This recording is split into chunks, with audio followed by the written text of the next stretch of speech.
Ralston had been in the slot canyon for only 15 minutes when the accident happened that day. It was approximately 2:45 p.m. when he encountered this boulder blocking his path. Are we standing on the That's the boulder. That's the Bill and Boulder. That's the boulder, yep. It's now near the bottom of the canyon, but that day it was actually several feet higher, wedged between the canyon walls. The easiest way for me to get down was to use that as an intermediate step, and so I stood on it and kicked at it and then stepped onto it. It seemed to be solid, but as Ralston climbed over it, lowering himself off the backside of the boulder, it suddenly tumbled.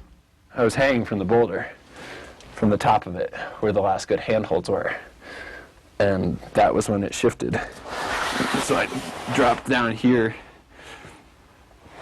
and the boulder came, and it smashed my left hand here, and it smashed my right hand up here, and then it slid down, and it actually dragged my arm down, and my arm was right about here.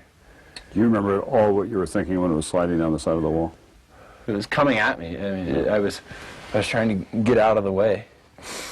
And just my instincts were just to clear my head, get my head out of the way.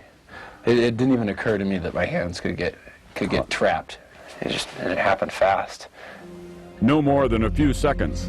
When it was over, he was pinned to the canyon wall by an 800-pound rock. At the bottom of the hole, in a hidden canyon 100 feet beneath the desert surface, 20 miles from the nearest paved road, surrounded by hundreds more miles of uninhabited desert.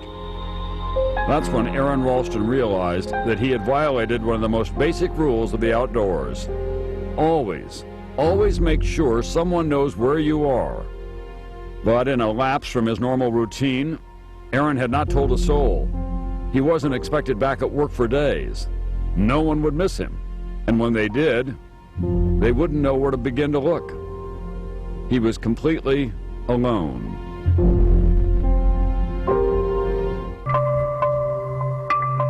That Aron Ralston found himself in such an isolated, life-threatening situation was ironic in several ways.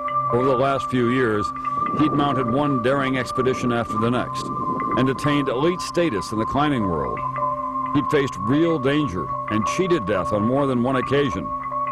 For someone of his expertise, Blue John Canyon should have been a Sunday walk in the park. It had not always been that way. Aron had started life in Indianapolis, his family relocating to Denver when he was 12. Even then, the Western transplant was more of a bookworm than an outdoors jock. His studious nature and analytical mind led him to engineering. Ralston graduated at the top of his class from prestigious Carnegie Mellon with a double major, engineering and French. He minored in piano performance. This recording is of Aron performing a Schumann composition as a teenager.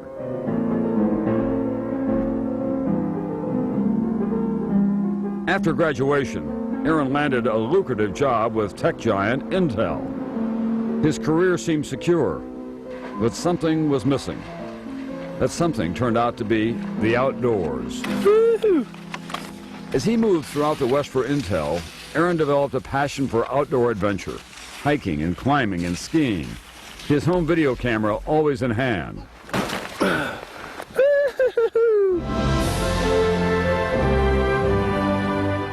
He was inspired to take up mountaineering after seeing the IMAX movie Everest and after reading John Krakauer's book, Into the Wild.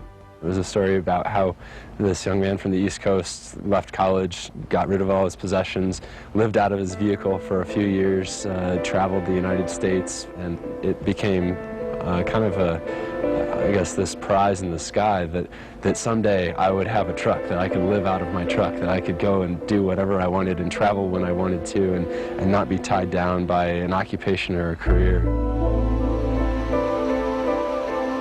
Both of the true life tales that inspired him ended in disaster. The young man in the book died, stranded in the wilderness. So did 8 of the climbers in the Everest film. But Ralston was not discouraged. He approached climbing and mountaineering with the same intensity as his academic life, setting goals, checking them off, and one of his goals to scale all of Colorado's 14ers. Those are peaks over 14,000 feet, and there are more than 50 of them. My hand is cold from operating the cameras. He accomplished that in no time, so he upped the ante. He tried to summit all of the 14ers in the middle of winter, and he would climb every one of them solo. That was an endeavor so difficult, it had never been done before. Winter solo 14er number 33. He probably had been doing solo mountain climbings maybe 6 or 8 months before he really told us what he was up to and what he was doing. He probably knew I disapproved. It's not the kind of goal that most parents are delighted to hear about. Donna and Larry Ralston were no different. You know, we put a high priority with our children of having them be independent, of wanting them to be curious about the world and explore. And you can't have that philosophy on one hand and be saying, well, we meant everything except that. That's not the way I think life works. There's ice, there's steep snow. But Ralston's frequent trips were requiring him to take more and more time away from his job. 2 years ago, when he was invited to climb Mount McKinley, he had to make a choice, set out on a life of adventure or keep his job. He quit the job. You were a well-trained engineer with a degree from a first-rate university, making a handsome salary. Was that hard to give up? Not really. He packed his belongings into that truck that he'd always wanted and headed to Aspen, where he took a job at the Ute Mountaineering store.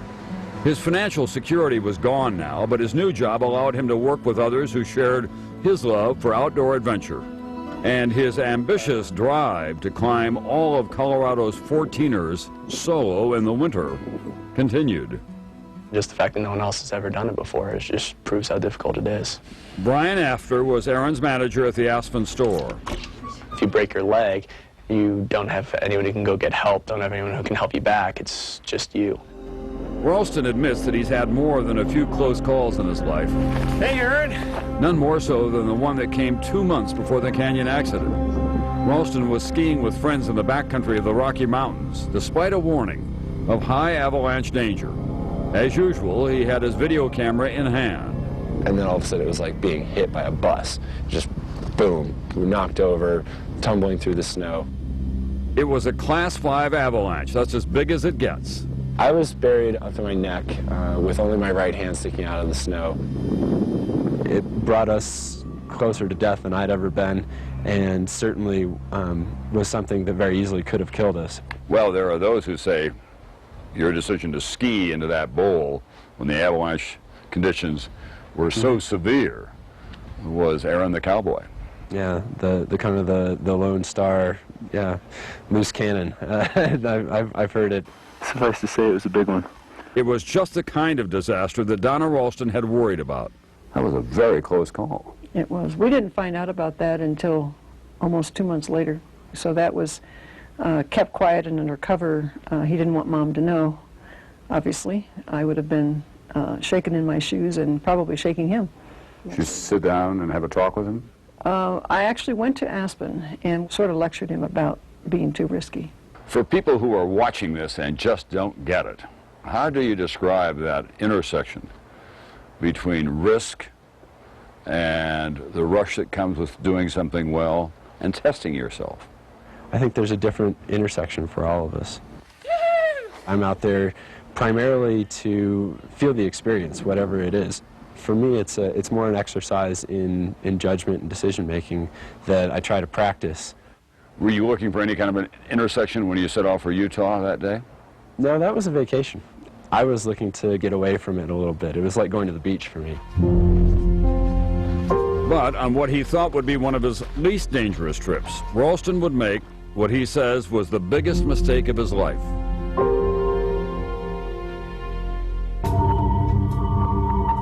Aron Ralston had set out that Saturday morning for a carefree desert hike through Blue John Canyon, but with no warning, he had descended into hell. Ralston was more than 100 feet underground, pinned to the canyon wall by an 800-pound boulder, his right arm crushed. The pain was overwhelming. How much did it hurt? Definitely worse than any pain I'd ever felt. And that pain quickly gave way to panic. I threw myself against the boulder, and half an hour or 45 minutes of that, just trying to get my knee up onto this boulder and lifting up, pushing up, just resisting it in every way I could. But still, my hand was trapped, and progressively the pain faded as my hand lost sensation. And He struggled to remain calm. I got my water bottle out.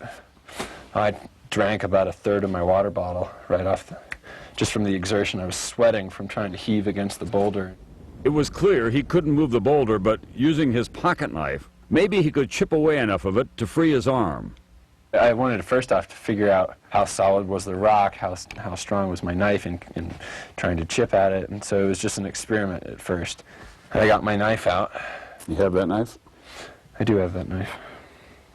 A cheap pocket knife, It's in my an imitation Leatherman with a few flimsy blades, pliers, and a file. That's not the world's greatest rock cutting tool.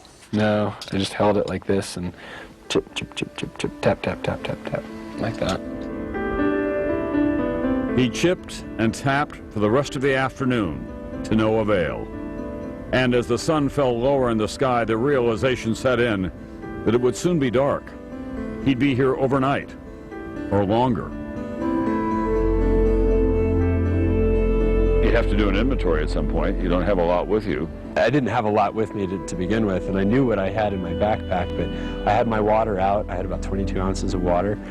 I had my food bag, and I knew that I had 2 burritos left, and that was it. And I knew that the water would be the main challenge as far as a long-term existence there. He laid out the rest of what he'd carried in his backpack. Items like these, a rope and his rock climbing gear, a video camera, digital camera, and a Walkman. And fortunately, a small headlamp. Ralston's engineering training took over, analyzing, then reanalyzing his best odds for making it out alive. His options, he knew, were few. One, that he could somehow move the boulder, either by continuing to chip away at it or shifting it somehow. But both seemed unlikely. Option 2, wait for someone to find him. Other hikers out for the weekend, or a search party, once people realized that he was missing. But the odds of that kind of a rescue seemed low. He'd picked Blue John Canyon precisely because of its remote location, and of course, he had told no one where he was headed. Then, there was option 3. The option of amputating my arm. Did you think about amputating right away? I pretty well knew that was at least an option I had to consider, and that I really didn't want to have to do that. And I even had a little conversation to myself. I spoke out loud to myself, and said that you're going to end up having to amputate your arm to get out of here, and then responding that I didn't want to have to do that. But it was an option from the beginning.